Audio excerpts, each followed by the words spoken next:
Nga naman, nawa ba akong respeto ni Presidente Duterte? Wala. Nadungog ba ninyo? Maski usa lang kapulong, pagdaot kaniya? Wala. Kaya ko makamao, ngamutan aw og utang kabubuton niadtong 2019 sa dihang nagtinguha kini inyong igsuon nga mobalik pagka-gobernador. Kinsay iyang giindusar, way lain si Gwen Garcia. O ang atong Vice Presidente karon, si Inday Sara, doon na ba ko'y gilitok nga mangiad batok kaniya? Wala. O dili gayon ako makaako.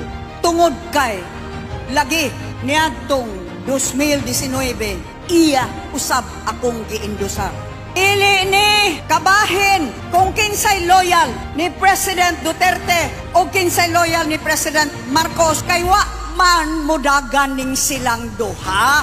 Sila na di ay dili kita man local midterm election.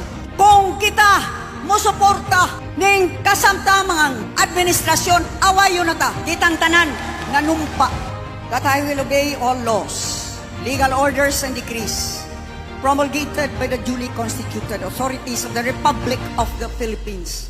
Og lakip na ni ana ang paghatag og respeto kung kinsa karon ang presidente sa Republika sa Pilipinas. Kung di man mo respeto sa tao, respetuha ang posisyon.